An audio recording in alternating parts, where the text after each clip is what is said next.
described species of land snakes, and 90 of these happen to be venomous, giving us 40% of the world's population of venomous snakes. So we are the lucky country indeed.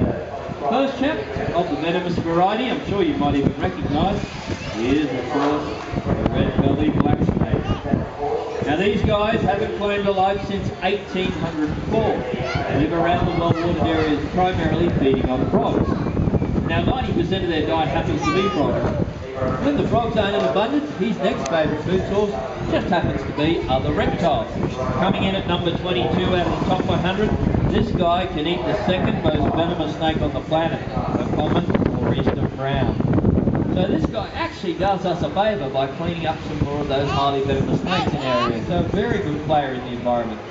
Now general characteristics across the board with all our snakes. First things first, their eyesight.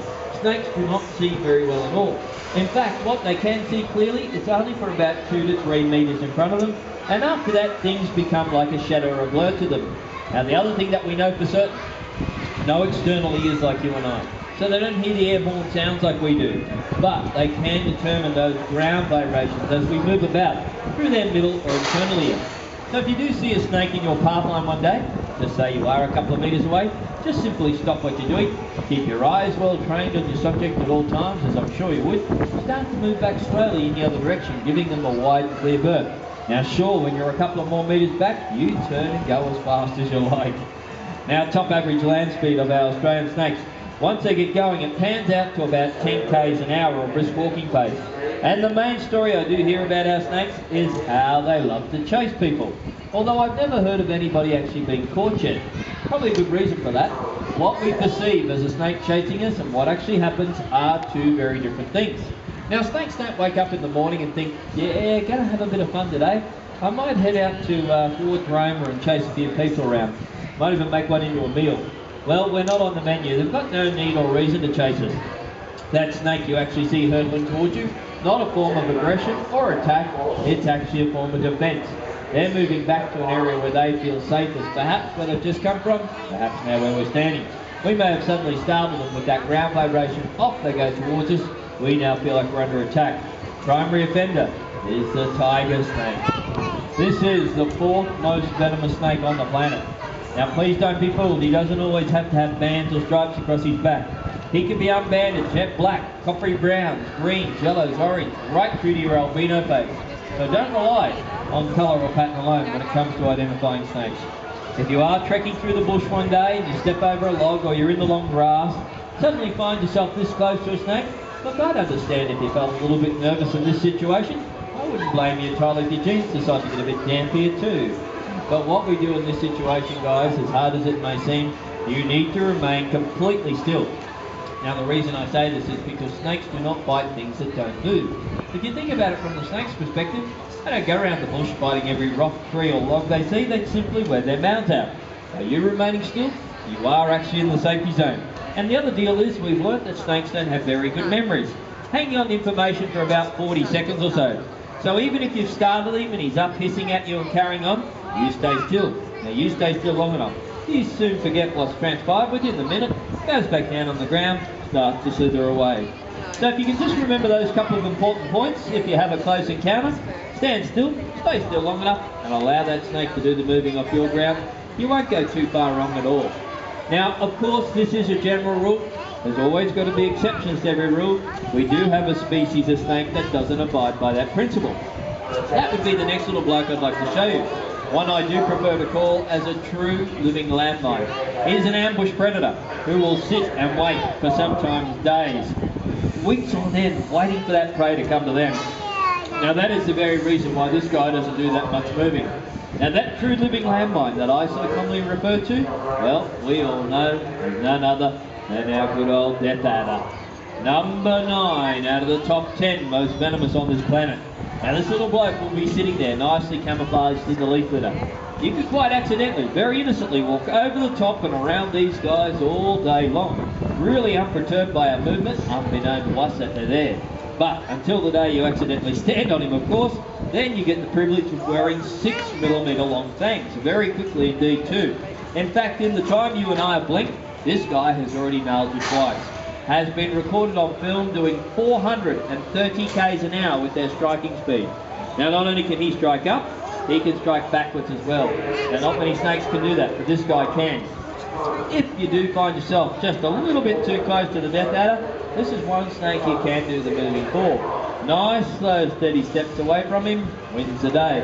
Otherwise, you could be standing there for quite some time waiting for this guy to move. Now, we do have 4 described species of death adders in Australia. There are none in Tassie, not too many in Victoria either, but the rest of the mainland and some of our coastal islands, you may encounter this little bloke in your travels. If so, please remember, that is one snake you certainly can do the moving for. However, unlike this next chap, now this next snake has got a little bit of an attitude problem. We don't always have to go out and find this next chap. He'll come to us occasionally, he'll move into our backyards, and sometimes he'll come into our houses. Give him half the chance. Why does he do it? Okay, let's get him out and I shall explain. Now there's nothing very sinister or scary about this guy's name, such as a death adder. We've kept this one rather simple indeed. We know him as our good old common, or Eastern Brown. Now you are looking at the second most venomous snake on the planet. Now he is very common and he does live on the eastern half of Australia, hence the name. But the bizarre about being brown, not always the case. I have seen these guys from the colour of this carpet to almost jet black. Banded forms that do resemble like tiger snake stripes, even in greens and orange tinges. Highly variable in colour and pattern formation. Now he will move into our yards and houses occasionally. What he's primarily doing is he's looking for his food source. Now that tongue flicks in and out, picks up the chemical scent trails of the rats and mice he is so fond of. In he comes. He's a widespread active forager. Now how do we possibly prevent him from coming in? Well, it's certainly not with a shotgun shovel or a bit of wire, I can assure you. Last year alone, 96% of occasions, this is how people took a bite. Now here's a simple idea for you.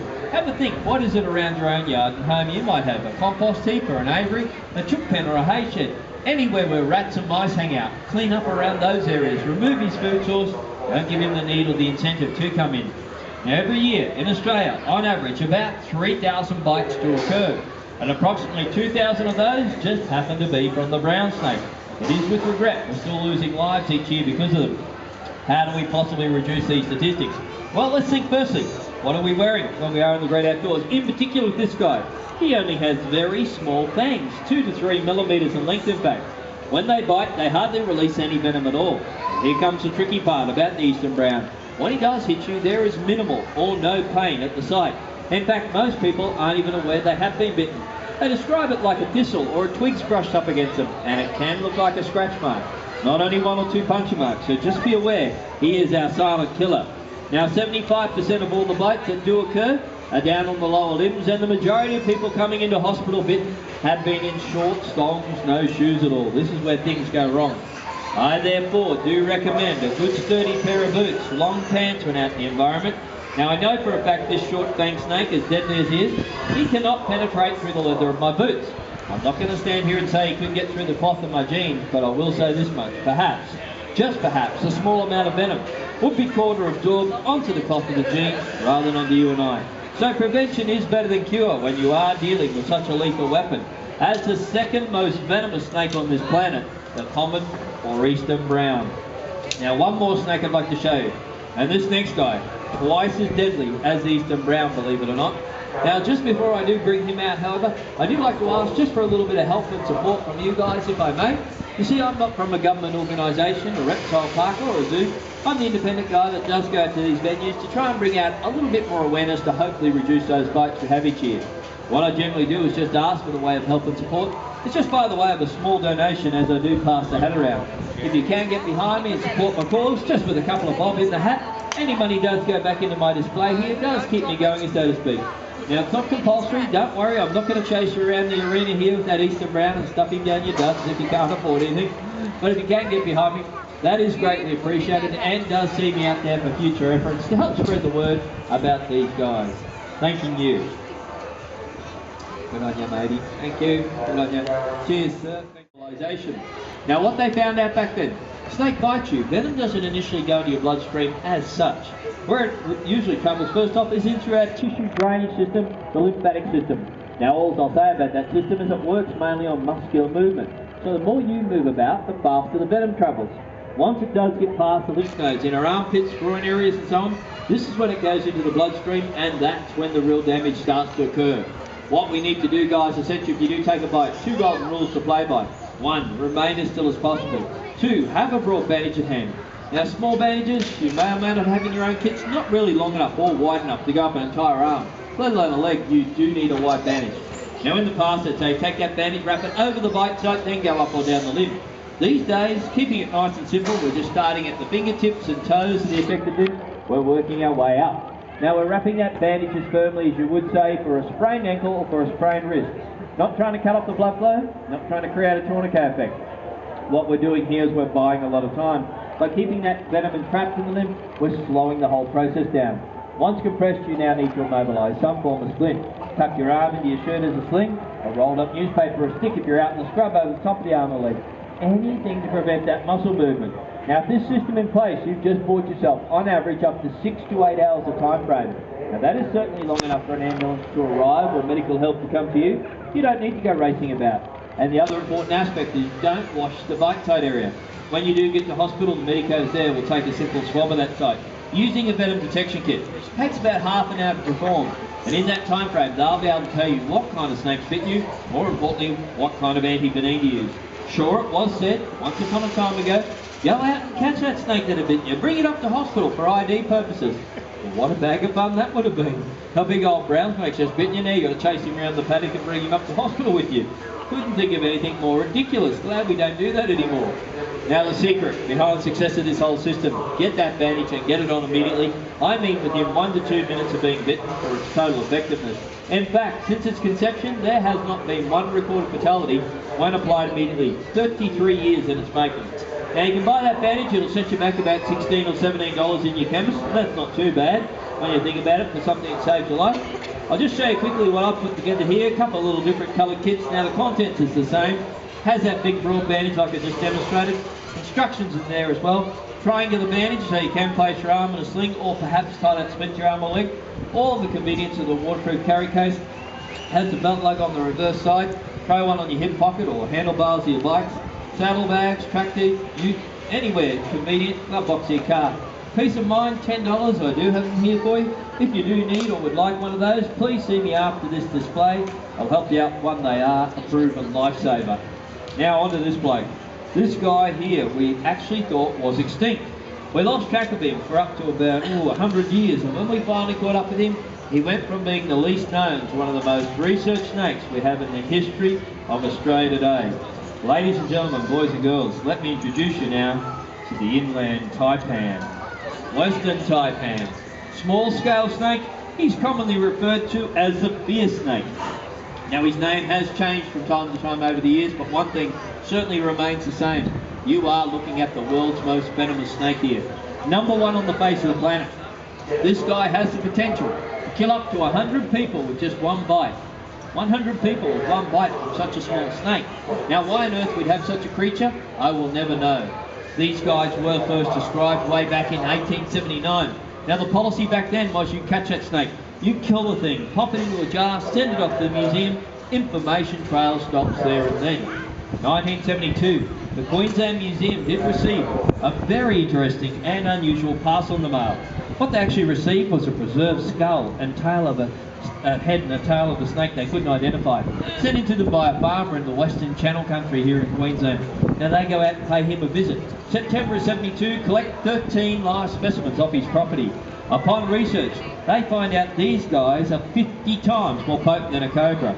Now in 1981, they are finally classified as a taipan. To this point in time, 18 people bitten by the world's most venomous snake. I am glad to say all 18 people survived those bites, and why? Primarily because of just having a simple bit of first aid in place immediately and correctly. Now, even with a snake of this caliber, being the world's most venomous, having the potential to kill up to 100 people with one bite, 50 times more potent than a cobra, those people are living proof. That simple technique does afford you the time to get to hospital for the anti-venom treatment required. Well guys, I do hope some of that information has been of interest and use to you. Well, let me say a big thank you for your time, your attention, of course your donations. If indeed you do need a kit for your car, camper, or river, please see me now, I'll help you out with one of those. I have a quick break, only for about 15 or 20 minutes, so if you have missed a part of the show, please come back and we'll have another one running. Otherwise, please enjoy the rest of your